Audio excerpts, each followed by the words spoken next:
I'm welcoming back Owen Cottom. And Owen leads as pastor of Grace Church in Grangetown in Cardiff. So welcome back, Owen, and thanks for taking the time again just to come and share with us. So welcome, Owen. Welcome. Thank you for having me, Gwyneth. It's a joy to be here once again. Lovely. I'll tell you what I'm going to ask you about today is we're going to shift the focus towards Cant Gymru. And how about if you start by very briefly explaining to those who don't understand or don't know what Cant Gymru is, very, very briefly explain that, and then the foundational pillars that you put in place for the movement. Can you do that? Absolutely. Cant Gymru is a new initiative that has been launched here in Wales. It is built around the visionary question, what would it take to see 100 healthy churches planted in Wales in the next 10 years? 100 healthy churches in the next 10 years. And we describe ourselves as a collective of gospel friends, different streams, denominations, English and Welsh, who are passionate about seeing God move in our day. And we believe that church planting is one of the vehicles that God uses to awaken his church and to bring transformation to communities. And so we're really seeking to cultivate and encourage a new wave of missional church planting. The 5 pillars that we talk about in Cant Gymru, the things that we are pursuing and that describe the essence of the initiative really are pray, inspire, equip, support, and send. And so most of those are quite self-explanatory. We want to pray for God to move in power. We want to inspire a new generation to play their part in what God is doing in our day. We want to equip people with the tools to serve God in Wales today. We want to support those who are pioneering, and we want to send people to every corner and community of Wales to see Jesus proclaimed and churches flourishing. So that's a little snapshot of what Cant Gymru is.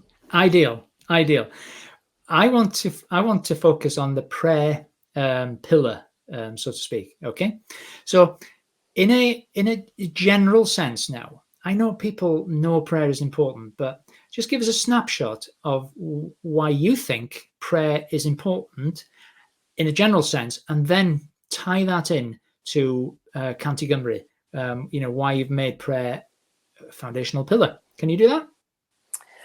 Yeah, my mind immediately goes to the words of the Lord Jesus in Luke chapter 18. He tells the parable of the persistent widow, and he finishes that parable by saying, when the Son of Man returns, will he find faith on the earth? And clearly Jesus longs to see a faith-filled church, and he seems to make equivalent with faith-filled praying night and day. That's what he says. My people who call out night and day and pray persistently, perseveringly.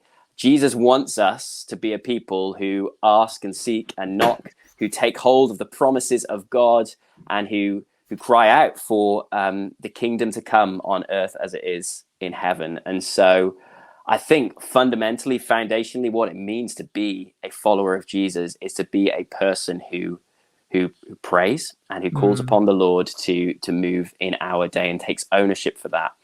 There's a phrase that I'm carrying personally with this passion for awakening in Wales today, which is this: when God is about to move in the land, he raises up prayer in the church. Right. When God is about to move in the land, he raises up prayer in the church.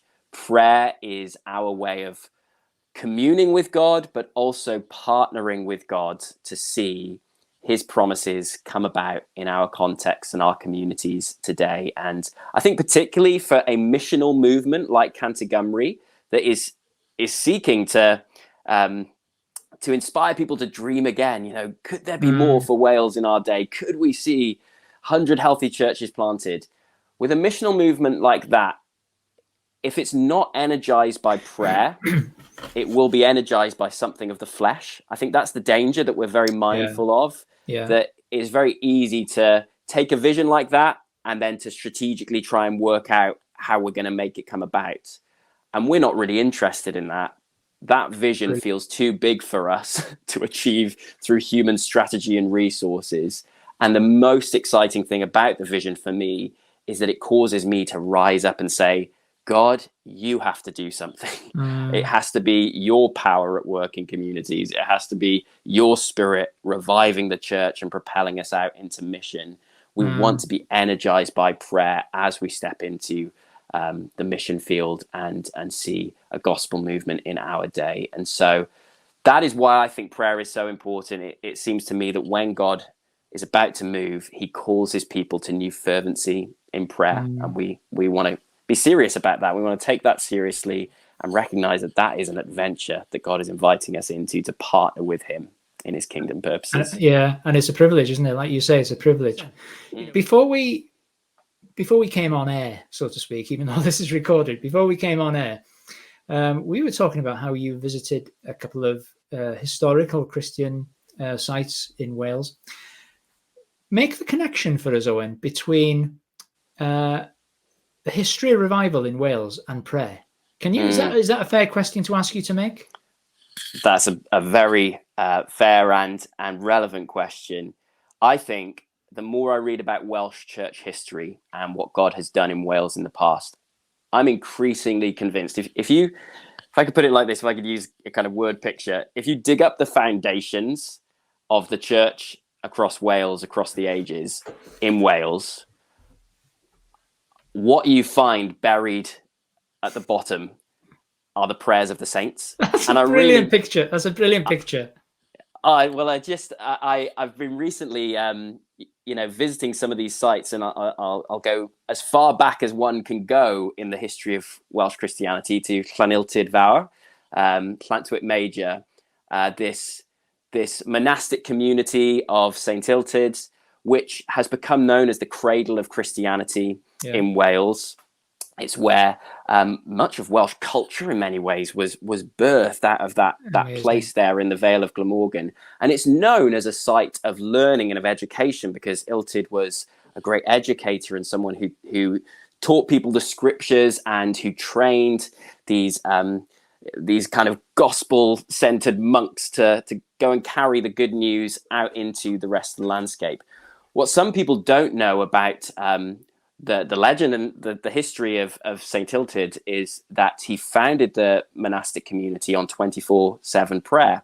And so he divided up the hours of the day into hour slots and assigned certain members of his community an hour each day. And so this foundational Christian site in the history of Wales was birthed and built on a rhythm of night and day prayer, crying out to God. And then you fast forward, obviously, into the more recent history of revivals. The one that has particularly captivated me recently is the 1859 revival. It is known as the prayer revival in the history of Wales. Yeah. Okay. And they say that God was accomplishing things through the prayers of his people that we would usually associate in revival times with preaching. And it's not that God wasn't working through preaching and the proclamation of his word, but as God's people recaptured this desire for his presence and to call out to him to fulfill his promises in their communities, it was almost as if the Spirit was just kind of imminently answering their prayers in powerful and amazing ways. What I love about the 1859 revival, and I'll just share one little story of this, they say that the spark of it was the meeting of these two leaders, Humphrey Jones and David Morgan. Humphrey Jones was a young man who moved over to America, got caught up in a revival that was happening in America and wanted to carry that revival fire back to his homeland of Wales. He was a Wesleyan Methodist and a fiery, passionate young man. David Morgan was an older, faithful pastor in a place called Ysbyty Ystwyth in Cardiganshire, and he just got burdened living in the land of Wales, land of revival, that he needed to call his own church back to pray for revival and believe for it again. He was an older pastor and a Calvinistic Methodist. he heard about this young man, Humphrey Jones, who was ministering just down the road. And David Morgan was very suspicious and skeptical at first of this young, fiery Wesleyan who would have had a different kind of theological perspective to David Morgan. He went along and listened to him and was just convicted. This man is carrying something of the Spirit of God. They began to speak to each other, and David Morgan clearly nervous about working together. But Humphrey Jones says this wonderful thing to him. He says, we can do little mischief if we just hold prayer meetings. Ooh. And maybe God will move. We can do little mischief if we just hold prayer meetings, united prayer meetings, and maybe God will hear and will heal our land through the prayers of his people. And that, they say, is the spark of the 1859 revival, where prayer became widespread across the churches in Wales. And what really compels and captivates me for where we are living today is that theme of unity, that as you see these two men come together, they probably couldn't find a common definition of revival. They'd probably debate it as a Wesleyan Methodist, as a Calvinistic Methodist, but they put aside their differences and they say, we can't do much harm if we just call people to pray. Let's call people to pray. And that was the beginnings of a gospel movement in 1859, which really took hold of the nation. I could go on and on because I'm so exercised by this, but I won't. But it's clear to me that the link between revival and prayer in Wales is massive. So if we bring that now to today and now and County Gymru, okay, what are the sorts of things that County Gymru are doing in order to tap into this resource that has been made a foundational pillar of prayer? So what are the sorts of things County Gymru are doing? I'm fairly familiar with them, but for those who have come across County Gymru for the first time, let's just open it up for them, Owen. The first thing that we always talked about whenever we go and speak to anyone about Cant Gymru, we always speak about raising up an army of ordinary intercessors. We recognize that the decline of the church in the nation, and on a human level, the kind of prospects of the gospel in Wales can feel very bleak, especially in certain corners of Wales. And so we want to call the church back to believing prayer and raise up an army of ordinary intercessors. Recognize that you don't have to be super spiritual. Ordinary. That's important. Ordinary. People need to get that, don't they? Ordinary. Go on, sorry. Prayer is something that for all of us, it's every one of us through Christ has become a child of God, a priest in the kingdom of God, who is called to stand in the gap for our communities and our nation. And so we're encouraging people to sign up to become an ordinary intercessor. The way they can do that is very simply to go on the website 100.Cymru and to sign up. And we've been saying to people, if people can commit to 15 minutes a week praying for Wales, then I can't remember the exact number. It's somewhere around 2,000. It will only take 2,000 of us.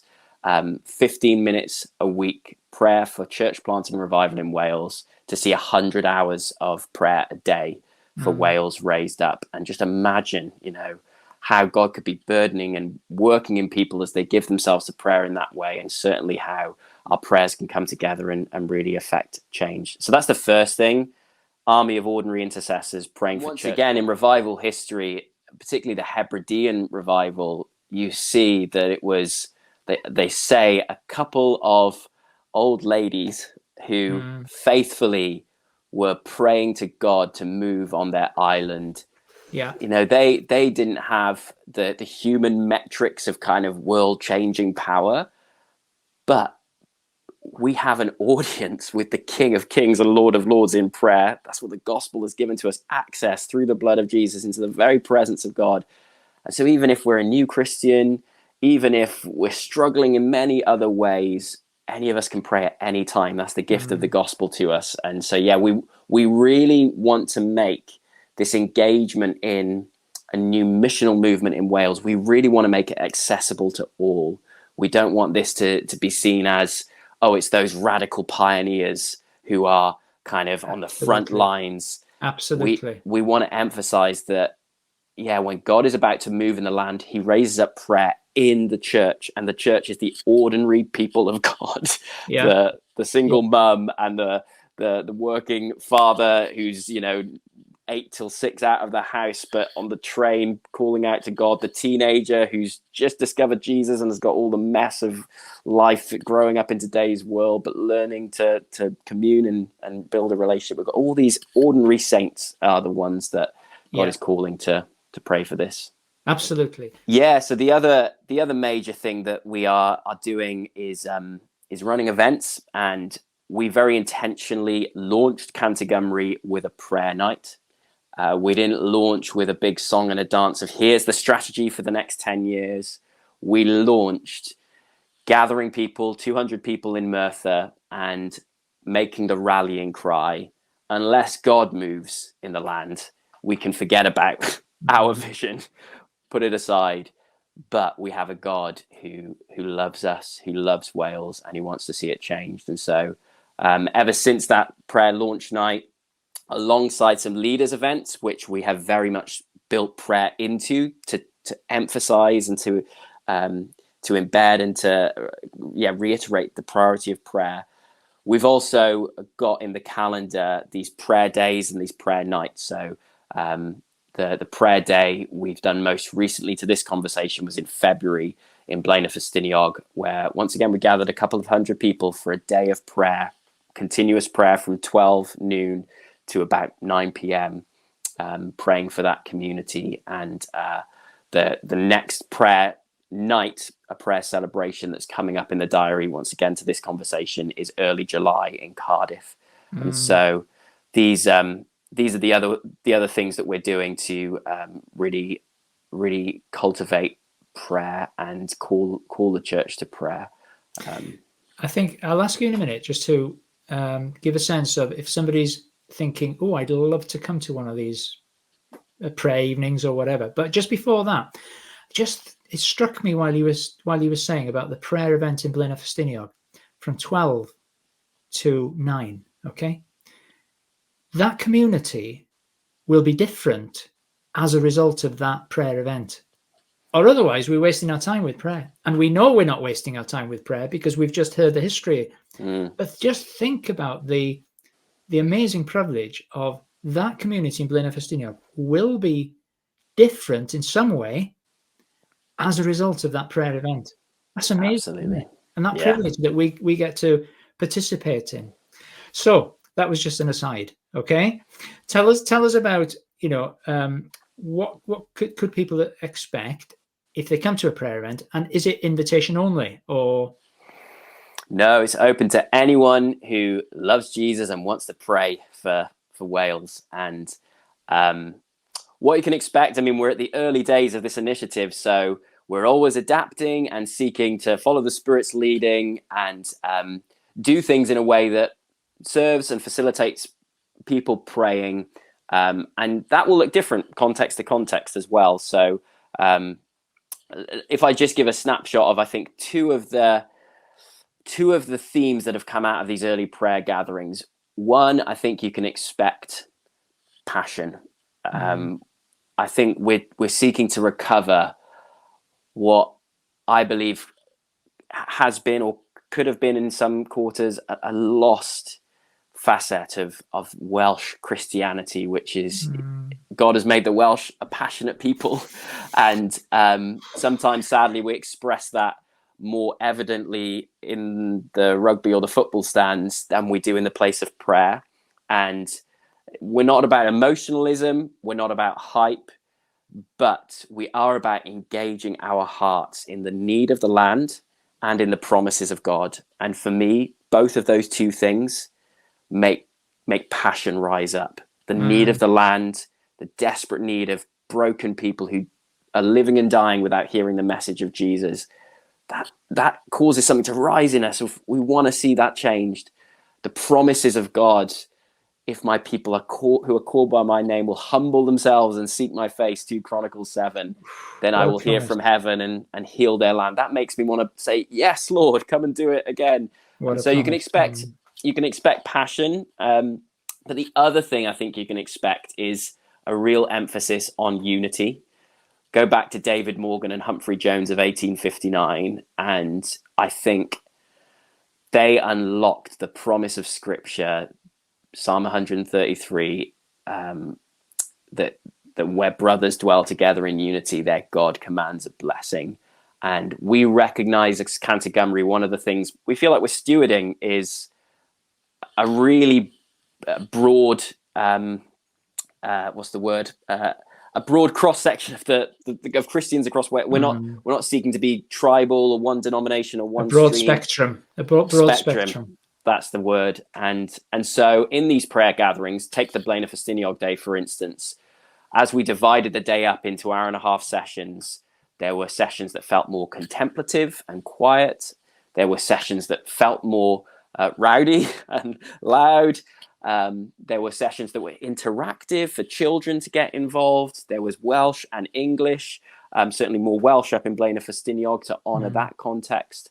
And so we're working really hard to create prayer contexts where there can be unity and where the different flavors of prayer that God has put in his big C church can be brought to the fore, and where those of us who are more loud prayers can actually say, I want to appreciate and make room for my brothers that are quieter prayers, and those of us who are quieter prayers can appreciate loud prayer, those kinds of things. Because I'm a father of 4 children, and one of the greatest joys as a father is when your children, who have very different individual interests, when they play together. And I sometimes think of God the Father, the delight he must take in seeing his children, who have very different prayer interests, pray together. When he sees a Methodist and an Anglican and a Pentecostal and a whatever, when he sees them come together, put aside some of their differences and preferences and call upon him, I just think that must fill the Father with such delight. And we're trying to facilitate prayer gatherings that can really honor one another in that way, make space for one another in that way. You're good with these picture illustrations, aren't you? Really? Because that's the second one that you brought out. And I thought the first one was good, though I can't remember it. But I'll be reminded of it. But you're good with these picture illustrations, which is great. Very, very helpful. I love them. Listen, if there's somebody watching who wants to get involved with this, with the prayer side of this now, okay, or even are thinking, I'd love to get involved in this, and I'd love to introduce this into the church I'm in, so that we can, as a church, get behind it. What resources are available? What direction would you point them in, Owen?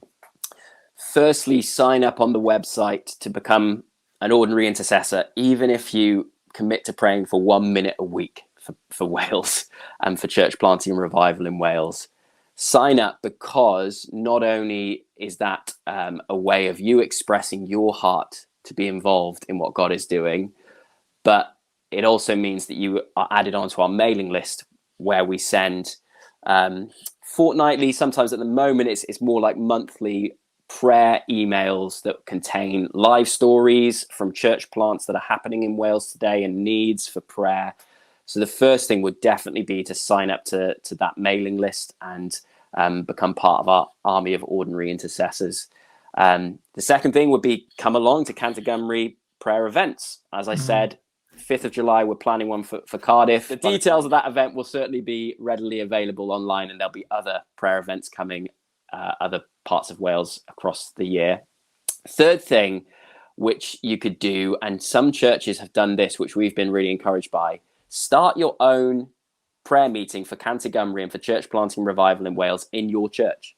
This doesn't have to be centrally organised by Cant Gymru. We describe ourselves as an initiative, and an initiative by its very nature initiates things sometimes that it has not a kind of clear relation to ongoingly.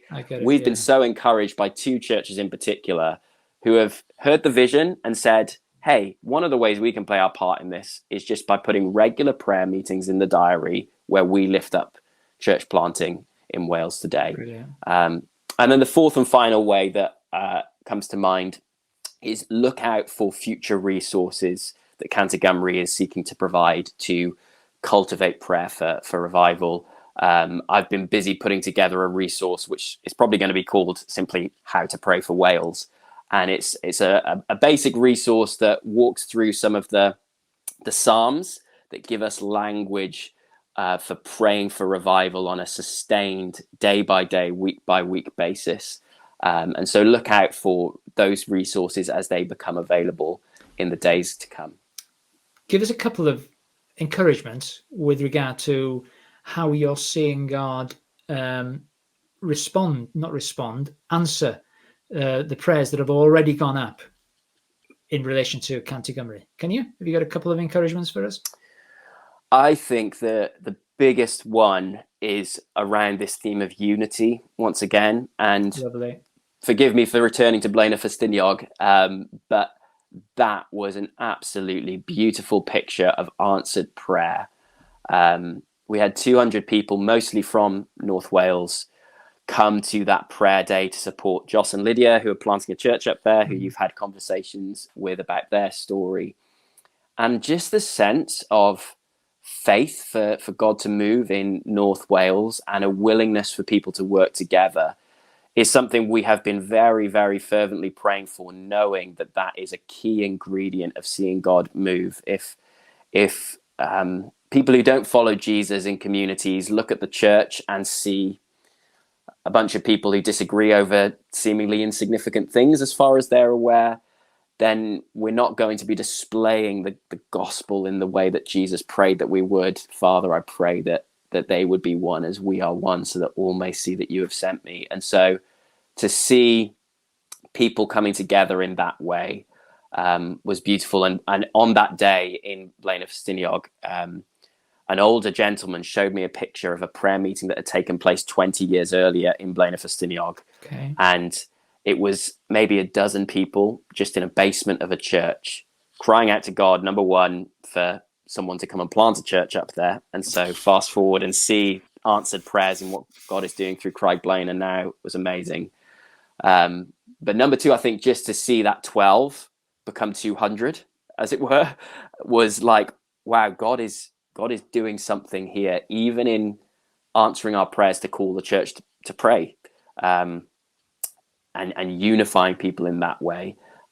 So that would be the big one that stands out for me at the moment, is we're seeing all across Wales a new desire for unity and working together, which is a massive answer to prayer. And we trust that when it comes to inspiring the next generation to be involved in church planting, God is hearing and in the process of answering these prayers. I could share, little stories of church plants that we've been praying for.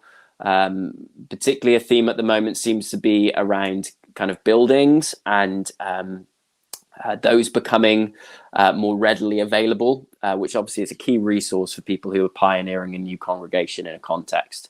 And so, yeah, there are other little stories of that are not little in the grand scheme of things. They're big. God showing up and delivering on his promises, but unity is the one that stands out in a big way for me.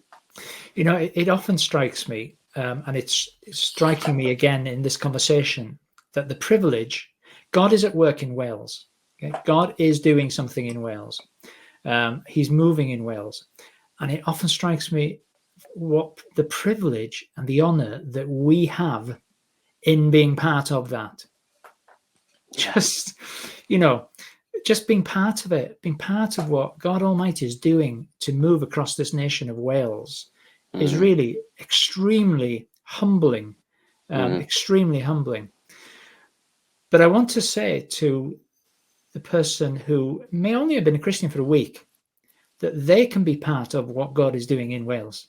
And this is one way of just, when I say just being an ordinary prayer, I don't mean that lightly, but in just praying, being part of this initiative and, getting on board and just be part of the bigger picture. Not all of us can do what you do, okay? Not all of us are called to do what I'm doing.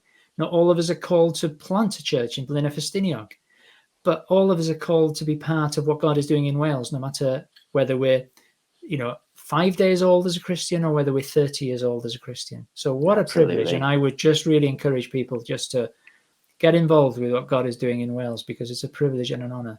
Listen, I've got one other thing that I want to ask you about, Owen. And one of the I've had an interview with Ben, really, back in September, October-ish, when Cant Gymru was being launched, and he shared the vision, and he shared how it sort of came about. There's a big team behind this. This is a team effort. So we've heard from Ben, we've heard from you now with regard to prayer. Tell us about the team effort that goes into this, and that it's not the Ben and Owen show. Sorry, I say that. Not. Yeah, tongue in cheek. I know it's not. Yeah, I know it's not. It's my dry sense of humor sometimes. Sorry. Lord help us all if it is.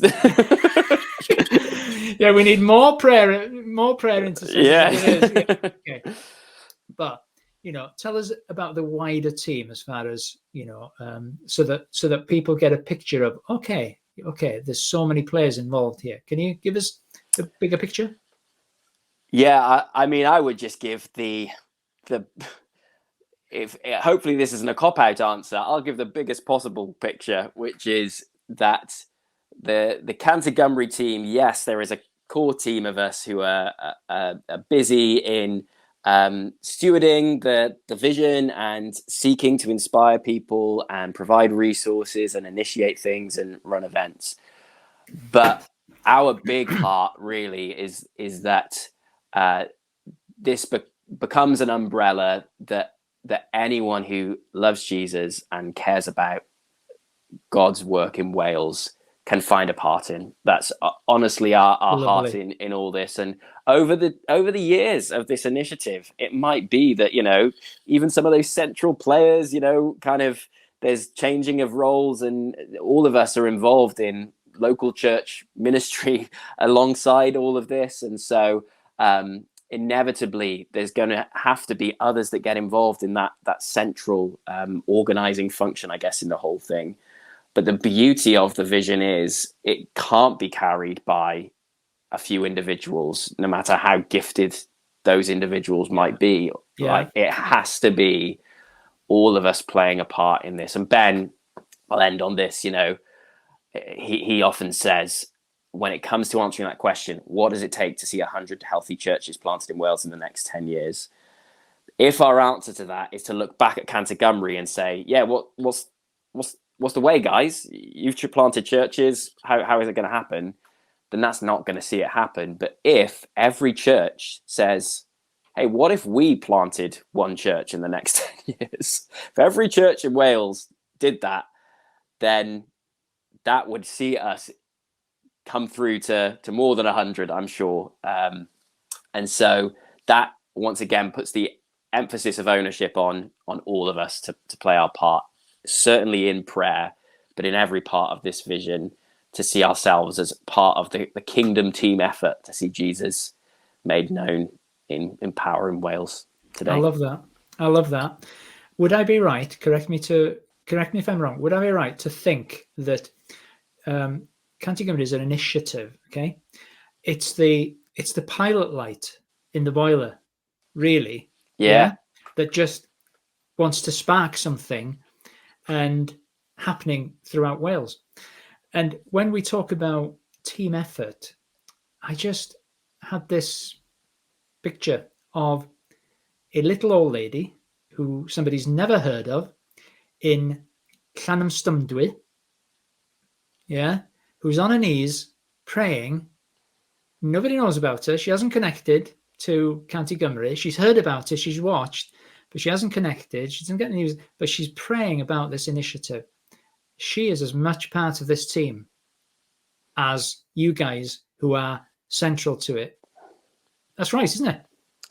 Oh, amen. Yes, and amen to that. And there's something personally that God's been doing in me in all this season of like almost saying to me, Owen, if you're willing to put aside desire for influence and platform and all the things historically that we look at and in our worldly sense think that's what makes a great impact, and if you're willing to join me in the secret place of prayer and lay aside the praise of man, then through your secret labor of prayer that no one sees, I will move mountains. That's just something I've been sensing the Lord say to me personally. And I think that's the message to the saints across Wales is you don't need the worldly metrics of impact, because God has given us the gift of prayer where we can partner with him in his kingdom work. And through our humble prayers, he promises to move mountains.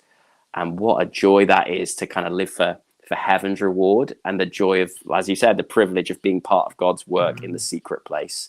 And let's put aside our desires for earthly acclaim and influence, because God is inviting us to something much better than that when he invites us to play our part in prayer.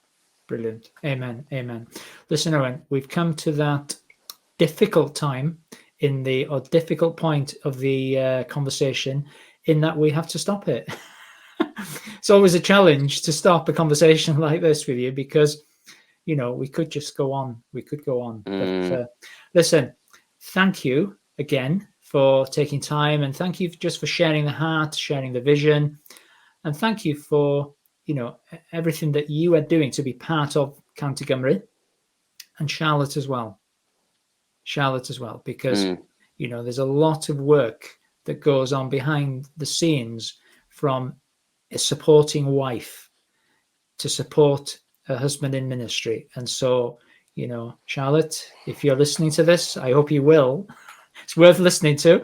But thank you, Charlotte, for, just everything that you do for Owen to enable him to be the person he is and to spend the time doing what he is. So thank you, Charlotte. Amen. And thank you, Owen, as well. Okay?